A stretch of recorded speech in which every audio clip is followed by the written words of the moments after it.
So, hi everyone, let everybody come and then we'll discuss things. This is Dental Dialogue episode 14, I guess, and it's been wonderful journey. अभी तक live आप लोगों के साथ आना, बात करना, अलग अलग टॉपिक्स डिस्कस करना, राइट। और आज कोई सर्टेन टॉपिक्स माइंड में नहीं है, थोड़ा इंटरेक्टिव सेशन चाह रहे हैं हम कि आप लोग बताएं कि what do you want to discuss, right. And थोड़ा मैं बताऊंगा कि what I want to discuss this week.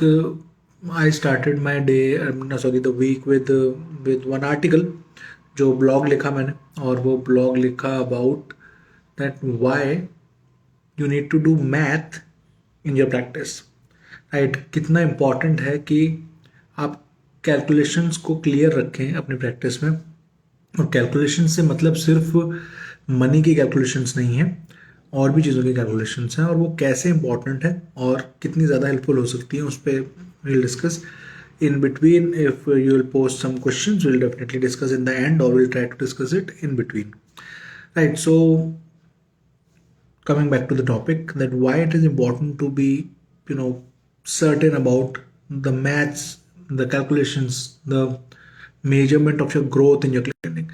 See, professionals की growth, हमारी growth measurement, ग्रोथ की सिर्फ इस चीज़ से नहीं होती कि हम कितना पैसा कमा रहे हैं। डेफिनेटली हम भी एक बिजनेस में हैं, और उस बिजनेस में इस चीज़ के लिए, ग्रोथ के लिए बहुत इंपॉर्टेंट है कि हम ये चीज़ जानें कि एवरी मंथ कितना हम स्पेंड कर रहे हैं और कितना हमें हमारे पास आ रहा है। और उसके बीच की जो मेजरमेंट होती है, that is profit, right. That is something जिससे आप सक्सेस को मेजर करते हैं कि ओके, मेरी प्रैक्टिस इतना कमा पा रही है हर महीने या 2 महीने में, 3 महीने में, 1 साल में। बट इसके सिवा हमारे लिए इम्पॉर्टेंट है कि हम ये भी कैलकुलेटेड रखें कि कितनी ओपीडी हमारी नई पेशेंट्स की हुई, कितनी पुरानी पेशेंट्स की हुई, कितने पुराने पेशेंट्स ने रेफर किए पेशेंट्स, राइट। कितने पेशेंट्स टर्न अप हुए ट्रीटमेंट के लिए। These all are very important. तो हर महीने ज़रूरी है कि आपकी टीम मीटिंग हो, जो भी आपके एसोसिएट डेंटिस्ट हैं, आपके कंसल्टेंट्स हैं, क्योंकि कंसल्टेंट्स को भी आप इंक्लूड कर सकते हैं, क्योंकि कई बार ऑर्थो कंसल्टेंट्स या जो भी आपके कंसल्टेंट हैं, उनके पास कंसल्टेंसी हुई पेशेंट की, या कन्विंस भी हो गया पेशेंट ट्रीटमेंट के लिए, तो आप उनको भी बोल सकते हैं कि सर मुझे लग रहा है कि कंसल्टेंसी ज़्यादा हो रही है, पेशेंट टर्नअप नहीं हो रहा है आपकी कंसल्टेंसी के बाद, या मैम मुझे लगता है कि कंसल्टेंसी के बाद जितना परसेंटेज होना चाहिए टर्नअप पेशेंट का होने का, वो नहीं हो पा रहा है। बहुत प्रोडक्टिव, बहुत कंस्ट्रक्टिव फीडबैक हो सकती हैं। तो ये इम्पॉर्टेंट है कि आप देखें कि आपके पेशेंट्स कन्विंस हो रहे हैं ट्रीटमेंट के लिए या नहीं हो रहे, और आपको पुराने पेशेंट्स वापस आ रहे हैं। कई बार हम नए पेशेंट्स को कैप्चर करने के लिए, मार्केटिंग के लिए इतना ज़्यादा उतावले होते हैं कि हम भूल जाते हैं कि हमारे पुराने पेशेंट्स की केयर भी इंपॉर्टेंट है।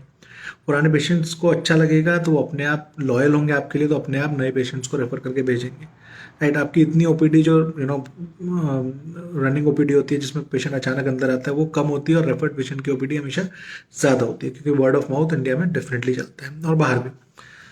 सो दैट इज़ वाई कि आपको ग्रोथ के लिए दोनों चीज़ें मेजर करनी है। Every day whatever you are earning, every day what you are spending, and also about how much you are, how many patients are turning up to you for the treatment, how many patients are loyal to you. Secondly, ये चीज़ क्यों ज़्यादा important हो जाती है in terms of percentage, right. क्यों ज़रूरी है कि आप परसेंटेज फॉर्म में निकालें कि इतनी परसेंट ग्रोथ हुई मेरी, पिछले लास्ट मंथ 1 लाख रुपए कमाए थे मैंने, या 2 लाख रुपए कमाए थे, या 50,000 रुपए कमाए थे, और इस मंथ मैंने इतने कमाए, तो मेरी इतनी परसेंटेज में ग्रोथ हुई है। सी, जब आप पेपर पे कोई चीज़ लिखते हैं ना, जब आप परसेंटेज बेसिस पे कोई चीज़ लिखते हैं, तो आपकी काफ़ी आई ओपनिंग होती है, काफ़ी आंखें खुलती हैं, क्योंकि हैप्सर्डली तो सबके माइंड में ग्रोथ हो रही है।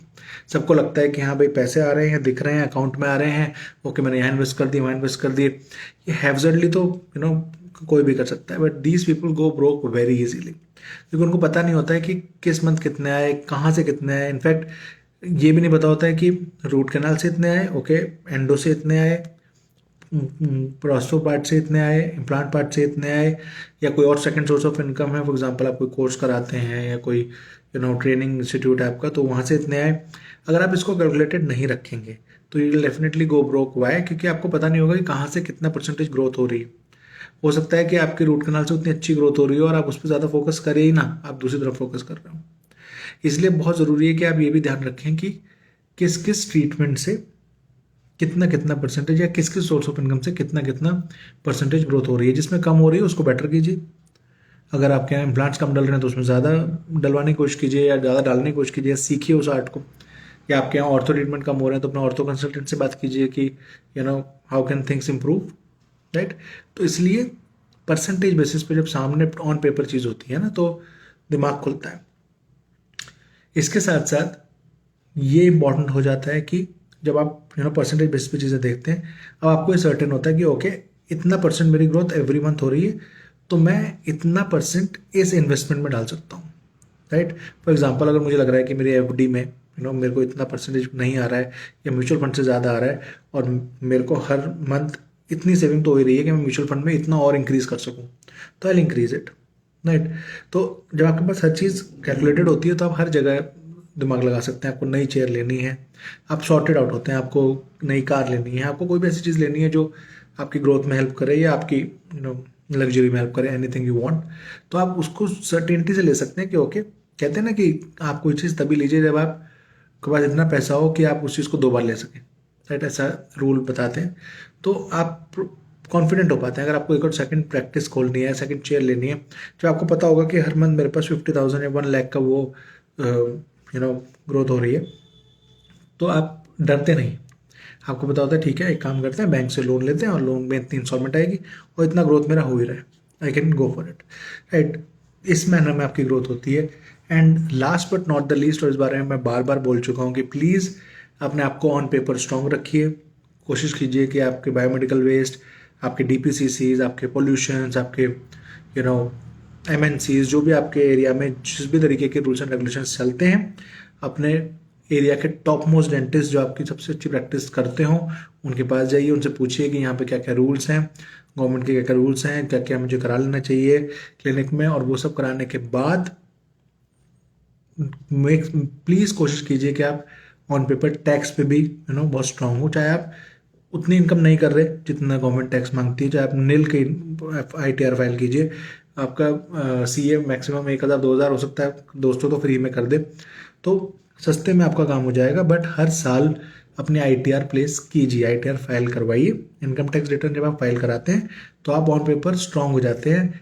आप बैंक्स के नज़रों में, आप गवर्नमेंट के नज़रों में एक आइडियल सिटीजन हो जाते हैं जिनको हर फैसिलिटी देने में गवर्नमेंट या बैंक इजीली अप्रूव कर देता है। अगर आपको कभी खुदा ना खास्ता लोन की ज़रूरत पड़ती है, किसी गवर्नमेंट फैसिलिटी की ज़रूरत पड़ती है, किसी पॉलिसी की ज़रूरत पड़ती है, तो ऐसे लोगों को ईजिली चीज़ें प्रोवाइड कर दी जाती हैं, राइट। तो आप जब ऑन पेपर स्ट्रांग होते हैं तो आपको पता होता है कि ओके, अब मुझे कोई भी ऑफिशियल तंग नहीं कर सकता, कोई भी चीज़ ये नहीं कह सकता कि I am doing anything wrong unofficially. Officially I am very strong.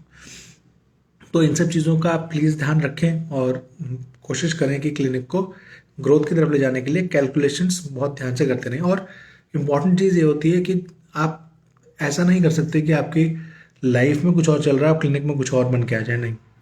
इसीलिए बहुत ज़रूरी है कि आप एवरी डे जो आप खर्चे कर रहे हैं उसको लिखें, जो कमा रहे हैं उसको लिखें, राइट।